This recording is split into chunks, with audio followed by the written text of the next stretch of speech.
날씨가 아주 이제 더운 여름이 됐습니다. 건강 유의하시고 특별히 우리 연세 많으신 어르신들, 오늘 우리 휠체어 부대가 세 분이 오셨어요. 김기영 권사님, 우리 손수희 어머님, 우리 정성은 아버님. 정말 노년에 하나님의 귀한 은혜로 여기까지 오셨습니다. 우리 권사님이 며칠 전에 저한테 간증을 하셔요. 목사님, 내가 하나님 은혜를 얼마나 크게 받았는지, 내가 이 몸이 아픈 것이 은혜가 돼서 이 분일로 오게 돼가지고 이 안식일 진리를 깨닫게 됐다고 간증을 하셔요. 참 놀라운 일 아닙니까? 80대 중반이 넘어서신 어머님께서 이런 간증을 하셔요. 또 하나의 간증을 좀 보겠습니다. 이 신문 기사인데요, 4가지 기적을 주신 주님.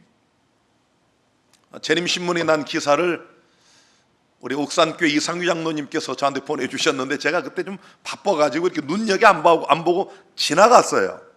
어느 분이 귀한 간증을 하셨구나 뭐 그렇게 알고. 그런데 우리 또 단톡방에 또 어느 집사님이 이걸 또 올리셨어요. 박진화 목사님 얘기가 나온다고 그래서 제가 자세히 읽어보니까 이분이 양주중앙교회 성도가 되어서 침례를 받으셨는데, 이분 간증해 보니까 이분이 진리를 이렇게 찾다가 유튜브에서 명광미디어를 통해서, 여기 간증에 나옵니다. 박진화 목사님 설교를 2년 동안 듣다가 자기 발로 안식일교회를 가신 분이에요. 그리고 이 재림교회 안착하자마자 4가지의 그런 기적이 일어나서 간증을 하는 내용이었습니다. 참 감동을 받았는데요, 우리 정 집사님이 사실은 연전에 다른 한 분과 함께 이 2가족이 저를 찾아오셨어요. 제가 거리가 너무 머니까 그쪽 가까운 쪽에 이 재림교회를 찾아가시라고 제가 안내를 해드렸고, 그런데 코로나로 인해서 교회가 문이 닫혀 있어가지고 우리 집사님이 찾고 찾은 게 진리의 뿔교회, 거기 이제 침례를 받으시고 귀한 재림 성도가 되셨어요. 그런데 오늘 집사님이 아침에 저하고 아까 인사를 하시다가 목사님 이것 좀 보시라고 그래서 제가 보니까 우리 정 집사님한테 어떤 분이 문자를 보냈어요. 아침에 이전 11시 교회에서 배웠던 김찬호입니다. 평소 11시 교회 죄론과 그리스도 인성론 등 교리 문제로 갈등하다가 최근 11시 교회를 나와 재림교회를 다니고 있습니다. 평소 명광교회 박진화 목사님 설교를 자주 듣는데 형제님도 계신 것 같아 많이 반가웠습니다. 하지만 그동안 용기가 나지 않아 연락을 못 드리고 있었습니다. 형제님도 재림교회를 다니는 것 같으시네요. 섞인 오류를 벗어나 참 복음 가운데 함께하여 참으로 반갑습니다. 저와 함께 4명의 형제 자매가 같이 나왔지요. 나중에 같이 인사하는 기회가 있었으면 좋겠습니다. 은혜 충만한 안식일 되세요. 감사합니다.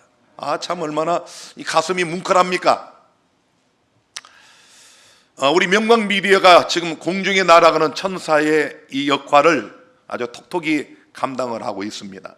알게 모르게 이렇게 전국 방방곡곡 전 세계에서 이 마지막 기회를 통해서 우리 하나님의 마지막 교회, 여자의 남은 교회로 들어오는 이런 귀한 역사가 계속 현재 진행 중이에요. 여러분 더 많이 기도하셔서 이런 물결이 느짐이 성령의 불길로 확산이 되도록 우리 함께 간절히 기도해 주시기를 바랍니다.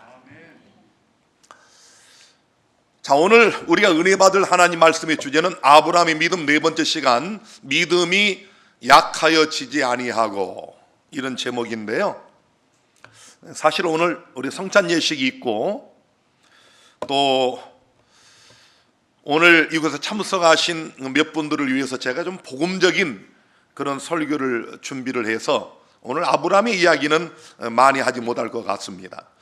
자, 먼저 하나님 말씀 로마서 4장 18절 아브라함이 바랄 수 없는 중에 바라고 믿었으니 이는 내 후손이 이 같으리라 하신 말씀대로 많은 민족의 조상이 되게 하려 하심을 인함이라. 아브라함이 바랄 수 없는 중에 바라고 믿었다.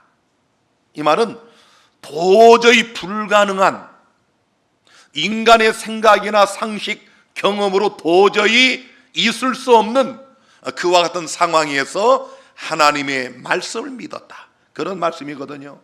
그러면서 로마서 4장 23절 24절에는 저에게 아브라함에게 의로 여기셨다 기록된 것은 아브라함만 위한 것이 아니요 의로 여기심을 받을 우리도 위함이니 곧 예수 우리 주를 죽은 자 가운데서 살리신 이를 믿는 자니라. 제가 지난 시간에 이 아브라함의 믿음을 이야기하면서 우리도 바랄 수 없는 중에 믿는 믿음이 필요하다, 몇 가지 말씀을 드렸습니다. 도저히 참 이건 납득이 안 되고 또 있을 수 없는 불가한 그런 상황 속에서 우리가 믿는 믿음이 무엇일까요? 그 중에 하나가 뭐냐면 로마서 8장 1절과 2절의 말씀입니다. 그러므로 이제 그리스도 예수 안에 있는 자에게는 다 같이 결코 정죄함이 없나니 이는 그리스도 예수 안에 있는 생명의 성령의 법이 죄와 사망의 법에서 너를 해방하였음이니라. 이 엄청난 얘기인데 지금 여러분은 매일마다 어떤 법 아래 살고 있나요? 우리 성경을 떠나서 세상으로 말하면 여러분과 저는 매일마다 대한민국의 법 아래 살고 있죠. 그런데 영적으로 여러분은 매일마다 어떤 법 아래 살고 있습니까? 다시 묻겠습니다. 여러분은 방금 읽은 이 로마서 8장 1절 2절의 이 말씀처럼 정말 죄와 사망의 법에서 해방이 됐나요? 굉장히 중요한 얘기인데요. 우리 재림 성도들도 이 로마서 8장 1절 2절이 뭔지를 모르시는 분이 태반입니다. 여러분은 정말 생명의 성령의 법 아래 살고 있나요? 우리는 어찌하든 이 두 가지 법 아래 살아야 돼요. 죄와 사망의 법 아래 살고 있느냐, 아니면 생명의 성령의 법 아래 살고 있느냐. 여러분은 어디에 살고 있나요? 어떤 법 아래 살고 있습니까? 제가 가끔 이야기하는 ISS, 이 국제 우주정거장 얘기를 한 번 더 하겠습니다.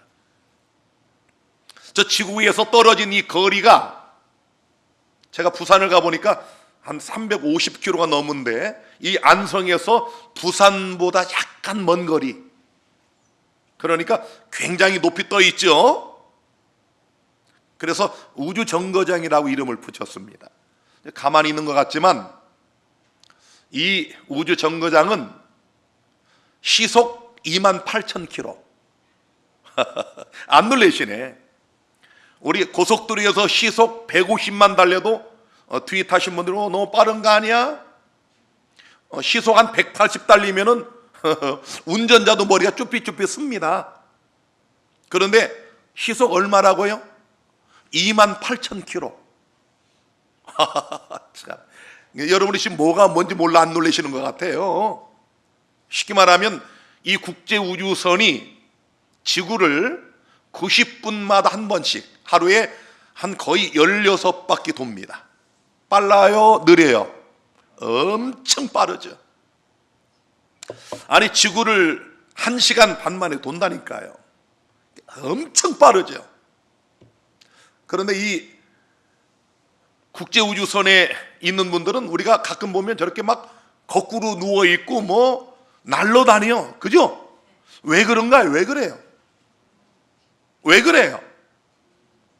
중력이 없다고요? 우리가 중력을 이야기할 때 이 지구의 중력이 일지, 저 우주정거장의 지상으로부터 한 400km 그 정도 거리에 이 ISS는 그 공간은 중력이 0.91G, 거의 차이가 없어요. 우리가 지금 느끼는 중력이나 저 국제우주정거장에서 느끼는 중력이나 거의 비슷하거든요. 그런데 왜 저기 있는 사람들은 이렇게 떠다닐까요? 왜 무중력 상태에 있을까요? 중력이 없는 게 아니에요. 이 지구가 둥글잖아요. 지구가 돕니다. 지구도 돌고 이 우주선도 돌아요. 우주정거장도 시속 28,000으로 계속 돕니다. 저 엄청난 몇백 톤의 무게가 떨어질까 안 떨어질까요? 떨어져요. 중력이 거의 없기 때문에, 우리가 똑같기 때문에 이 국제우주선도 막 떨어집니다. 계속 떨어져요. 그런데 왜 지상으로 안 떨어질까요? 28,000, 시속 28,000으로 계속 돌고 지구도 돌기 때문에 그 원심력에 의해서 이건 나가고 이건 밖으로 튕겨 나가고 이건 돌고, 요것 때문에 거기에 생기는 갭이, 우리가 뭐 자이드롭이라든지 이런 거 탈 때 올라가다 쫙 내려올 때 여러분 우리가 그 무중력을 경험하는 것처럼 그 상태에 머무는 겁니다. 중력은 거의 똑같이 있지만 무중력을 경험하는 이유, 국제정거장 안에 시속 28,000으로 달리는 그 안에 있기 때문에 그들이 무중력을 경험하는 겁니다. ISS 우주인들은 중력이 있는 공간이 분명히 있어요. 그러나 우주 정거장 안에 있기 때문에 중력의 영향에서 벗어나 무중력을 경험하는 겁니다. 이게 참 굉장히 중요한 얘기인데 지금 거의 중력의 차이가 없지만 이 우주선 안에만 있으면 무중력을 경험한다니까요. 그래서 떠다니고 뭐 막 저렇게 서서 자요. 뭐 저렇게 자도 아무 문제가 없어요. 자, 여러분, 누구든지 그리스도 예수 안에 있는 자에는 결코 정죄함이 없다. 이 무슨 말일까요? 여러분과 제가 정죄가 없대요. 우리 여러분과 저는 다 죄인들입니다. 뭐 하루에도 우리가 몇 번씩 뭐 많게는 뭐 생각할 겨를도 없이 죄를 지을 때가 있죠. 생각으로, 동기로, 눈빛으로, 말과 행동으로. 그런데 우리가 생명의 성령의 법 아래 있느냐, 죄와 사망의 법 아래 있느냐, 어떤 법의 지배를 받느냐. 예수님 안에 있는 자들은 죄와 사망의 법에서 벗어났다는 겁니다.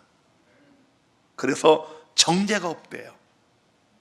여러분은 예수 그리스도라고 하는 국제우주 정거장에 들어와 있나요? 아니면 밖에 있나요?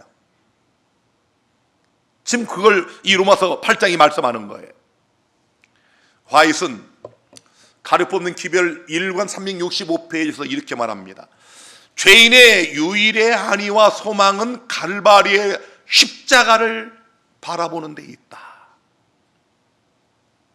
제가 이 강단에 설 때마다 기도합니다. 하나님, 제가 지은 죄들이 있으면 아버지 생각나지 않는 것까지 십자가에 묻어주십시오. 성령의 불로 태워주십시오. 주님의 십자가를 붙듭니다. 우리 죄인들의 유일한 안위와 소망이 뭐예요? 갈바리의 십자가를 바라보는 겁니다. 날마다 예수 안에 있는 거예요. 사랑하는 성도 여러분, 날마다 아브라함의 믿음으로, 바랄 수 없는 중에 바랐던 그 믿음으로 예수 안에 있게 되기를 간절히 바랍니다. 이런 사람들에게는 결코 뭐가 없어요? 정죄가 없어요. 여러분이 지은 죄 때문에 죄책감을 느낍니까? 마음이 무거워요? 과거에 지은 죄들이 따라다닙니까? 그 사람은 아직 죄와 사망의 법에서 해방된 걸 안 믿는 사람이에요. 예수께서 나를 죄와 사망의 법에서 해방시켰다. 나는 생명의 성령의 법 아래 있다. 그러므로 사단은 결코 나를 참수하지 못한다. 이런 자들은 영적인 무중력을 매일마다 경험할 수 있는 거예요. 예수님 안에 있는 자들은 영적인 무중력을 경험하는 생명의 성령의 법칙 아래 살 수가 있는 것입니다. 우리 주님께서 실제로 저렇게 매일마다 우리 죄인들을 안아주시는 거예요. 가려 뽑은 기별 1권 371페이지에 그리스도가 없다면 거기에는 다만 정죄가 있을 뿐이며 격한 분노의 두려운 광경과 하나님의 임재로부터 영원히 분리되는 것만 있을 뿐이다. 그러나 그리스도의 사랑을 보기 위하여 그 마음의 눈이 열린 자는 사랑과 동정이 충만하신 하나님의 성품을 바라보게 될 것이다. 제가 어제 오늘 이 말씀을 준비하면 참 자꾸 눈시울이 뜨거워져요. 하나님의 그 사랑의 깊이와 넓이, 높이, 눈 감고 묵상하니까 참 마음이 뜨거워져요. 하나님께서는 폭군과 같은 존재로 혹은 냉혹하신 분으로 나타나지 않으실 것이며 오히려 회개하고 돌아온 아들을 품에 안기 위하여 간절히 기다리는 아버지처럼 나타나실 것이다. 이 사진 한 장, 폭우가 내립니다. 이 아빠가 아들하고 가는데 우산이 하나밖에 없어요. 근데 아빠가 키가 크니까 이걸 높이 들면 아들이 비가 다 맞으니까 아들을 씌워주고 아빠는 비에 흠뻑 젖어가는 저 뒷모습, 참 감동이지 않습니까? 우리 죄 많은 우리 육신의 아버지들도 저 정도는 합니다. 그래서 이사야 49장 15절에 여인이 어찌 그 젖먹는 자식을 잊겠으며 자기 태에서 난 아들을 긍휼히 여기지 않겠느냐. 그들은 혹시 잊을지라도 나는 너를 잊지 아니할 것이라. 저렇게 자식들을 위해서 모든 걸 다 헌신하는 이 땅의 부모들은 자식을 잊을 수 있어요. 버리잖아요. 버릴지라도 나는 너를 잊지 않겠다. 이 땅의 인간의 육신 아버지는, 어머니는 너희를 버릴지라도 나는 너희를 결코 버리지 않겠다. 잊지 않겠다. 그리고 우리를 안아주시는 하늘 아버지, 우리가 어떤 죄를 지었든지 아버지하고 달려가면 저렇게 달려 나오셔서 우리를 안아주시는 분이 우리 하늘 아버지예요. 여러분과 제가 날마다 믿고 기도하고 찾는 그 하나님이 이런 분이에요. 냉혹하신 분이 아닙니다. 아버지, 제가 이런 죄를 졌습니다. 그래, 이리 와, 내가 안아줄게. 이런 하나님이셔요. 그 죄인은 시편 기자와 함께 아비가 자식을 불쌍히 여김같이 여호와께서 자기를 경외하는 자를 불쌍히 여기실 것이라고 부르짖을 것이다. 그리스도께서 당신의 참된 품성 가운데 나타나실 때에 모든 절망이 그 영혼에게서 사라질 것이다. 그리스도께서 이른 양의 비유를 통해 가르치시고자 하시는 것은, 구원은 우리가 하나님을 찾아감으로 얻는 것이 아니라 하나님이 우리를 찾아오심으로써 얻는 것이라는 점이다. 참 이 말씀이 얼마나 감동적인 말씀입니까? 여러분, 지금 여러분이 여기 앉아 있는데 여러분이 진리를 찾아온 것 같습니까? 여러분이 예수님을 찾아간 것 같아요? 우리 정영 집사님 본인이 하나님을 찾아간 것 같습니까? 하나님이 찾아가신 거예요. 잃은 양을 찾으시는 목자의 심정으로 99마리를 집에 두고 잃어버린 한 마리를 찾아가는 그 심정으로 여러분을 찾고 찾으셔서 여러분과 제가 여기 앉아 있는 겁니다.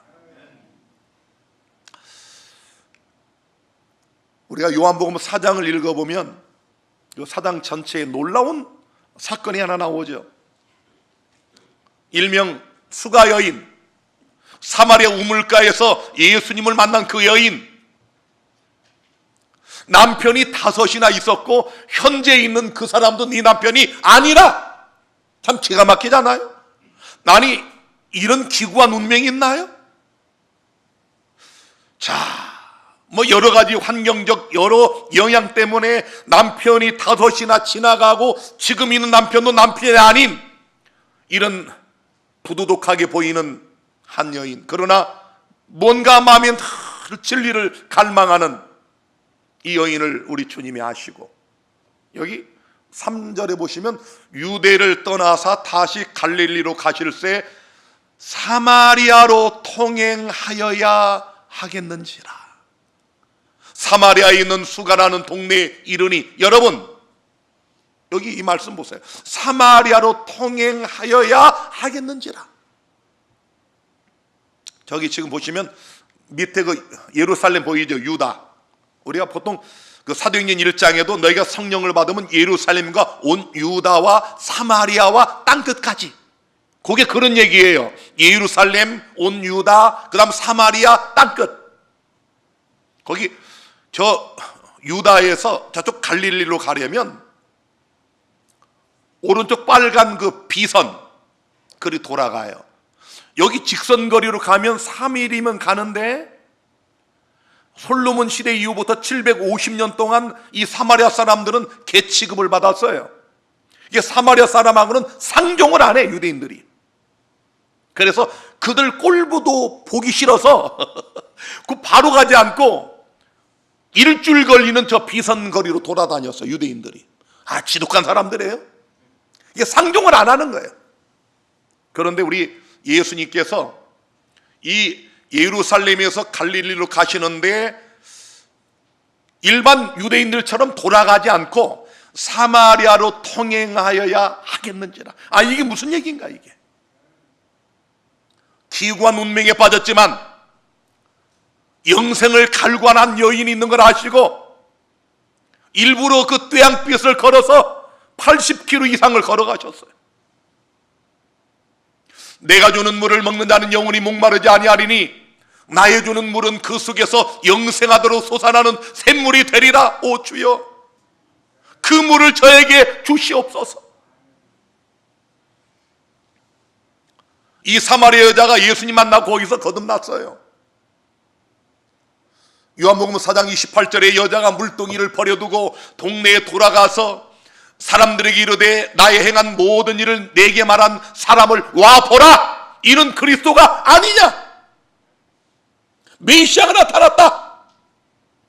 물 들어온 사람이 물동이를 버려두고 가는 건 다 버리고 가는 겁니다. 아니 여러분, 물 들어온 사람이 얼마나 놀랐는지. 이 여자 하나의 전도로 그 지역 온 동네 사람들이 다 예수를 믿어버려요. 놀라운 사건이 일어납니다. 예수님이 이 여인 하나를 만나시기 위하여 사마리아로 통행하여야 하겠는지라.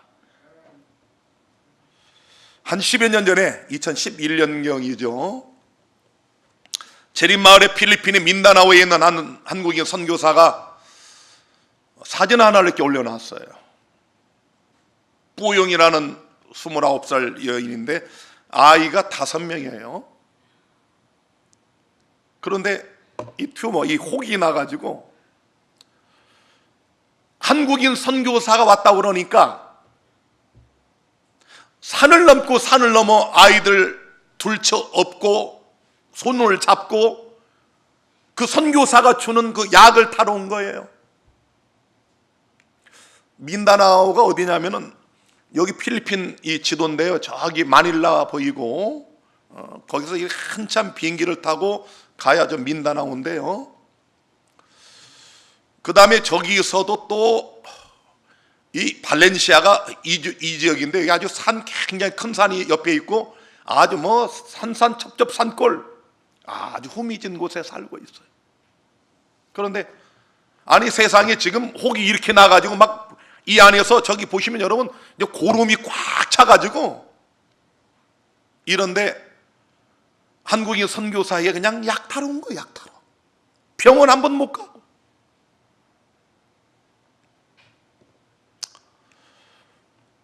이 발렌시아 지역 필리핀 민다나오에서도 아주 산골, 제가 차를 타고 아마 찌푸니 타고 한 3시간 반인가 그렇게 간 것 같아요.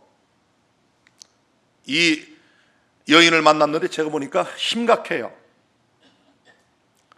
1차 진단을 받아보니까 이 혹도 문제지만은 결핵에 걸려서 결핵. 그게 곧 죽게 생겼어요. 그래서 제가 여기서 저쪽 가가연대로라고 하는 큰 도시로 급히 병원으로 옮겼습니다. 그래서 먼저 결핵 치료를 받고 그 다음에 2번의 큰 수술을 받았어요. 제가 물어서 이 아이 집을 찾아갔습니다.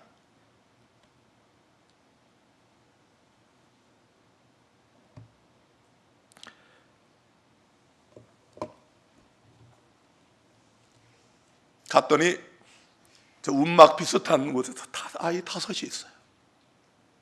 저 어린 것들이 엄마 없이 저런 곳에서 아이들이 살고 있었어요. 제가 가서 일단 쌀과 그 밖에 부식과 여러 먹거리를 사다 주고 이제 수술이 막 끝난 이 뿌용을 만나러 갔더니 저렇게 울면서 목사님 보고 싶었습니다. 너무도 감사합니다. 제가 아이들 찍은 사진을 제가 보여줬어요. 내가 네 집을 갔다 왔다. 아이들 잘 있다. 걱정하지 마라. 내가 먹을 거 많이 사주고 왔다. 그리고 간절히 기도해주고 얼마나 울며 감격해하며 좋아하는지. 또 마침 가니까 얘가 하는 얘기가 내일 모레가 자기 생일이라고 그래요. 이 필리핀 애들은 참 또 웃긴 게 그 생일을 꼭 얘기를 해요. 그래서 또 제가 밖에 시장에 나가가지고 저렇게 옷과 선물을 또 케이크를 사다가 근데 케이크는 또 병원에서 못하게 하더라고요. 그 불을 켜는 거라 위험하다고. 그거 하지 말아요. 그래서 못하고 저렇게 제가 선물을 전달하고 나중에 네가 태어나면 내가 네 집을 갖게 하고 약속을 했어요. 아주 수술이 성공적으로 끝나고 집으로 간 뿌용을 제가 만나러 다시 갔습니다. 이때 저는 이 뿌용이 저한테 한 말이 잊지 못합니다. 목사님이 약속을 지키셨군요. 오신다더니 정말 오셨군요. 안 올 줄 아는 거예요. 수술 끝나고 그걸로 끝난 줄 안 거예요. 저 아이들 다시 제가 또 만났습니다. 또 먹거리를 또 잔뜩 제가 사다가 주고 우리 아이들하고 거기서 앉아서 한참 또 얘기하고 기도해 주고 또 제가 복음을 전하고 그리고 돌아왔어요. 그 후에 이 뿌용 여인이 침례를 받고 저렇게 침례 선물로 성경과 찬미가를 받고 기뻐하는 모습입니다.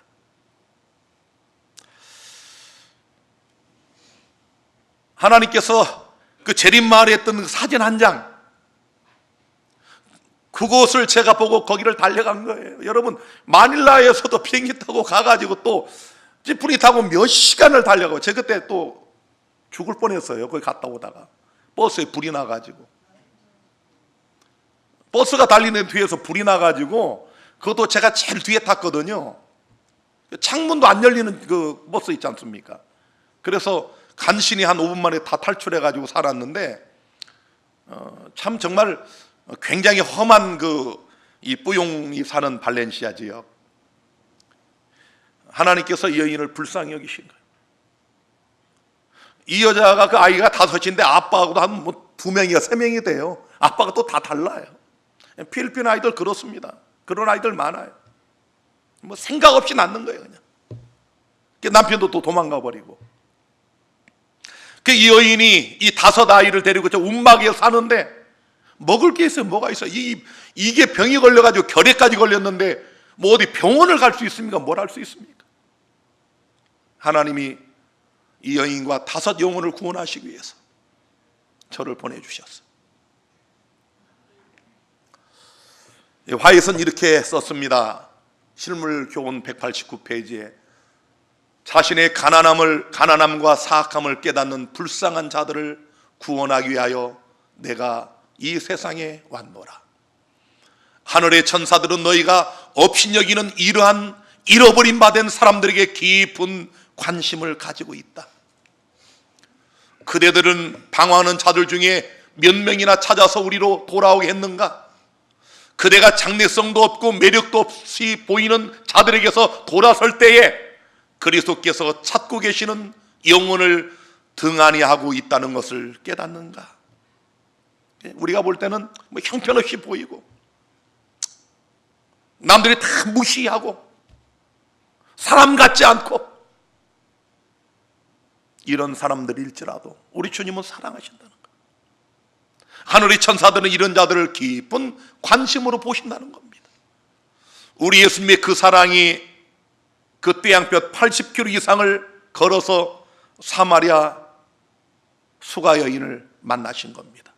그 하나님의 사랑이 오늘 또 우리를 만나서 여러분과 제가 이 자리에 있는 겁니다. 사랑하는 성도 여러분, 오늘 제가 성찬 예식이 또 있기 때문에 긴 말씀 못 드리지만은 오늘 한 가지 기억합시다. 바랄 수 없는 중에 바랐던 아브라함의 믿음은 우리를 죄와 사망의 법에서 해방시켜가지고 생명의 성령의 법 아래에 살게 한다고 하는 것, 이걸 믿는 믿음이에요. 이런 진정한 믿음을 갖고 죄에서 해방이 돼가지고 결코 정죄가 없는 예수 안에 사는 사람들은 이제 우리의 눈을 돌려 우리보다 못한 이웃들, 가난한 자들, 병든 자들, 소외된 자들, 감옥에 있는 자들, 버려진 자들, 이런 자들에게 사랑을 베푸는 것이 우리들의 의무입니다. 이 아름다운 예수님의 사랑을 먼저 경험하신 여러분, 이 아름다운 그리스도의 사랑을 이웃들에게 아낌없이 나누는 아름다운 삶을 살리게 되기를 간절히 바랍니다. 기도하겠습니다.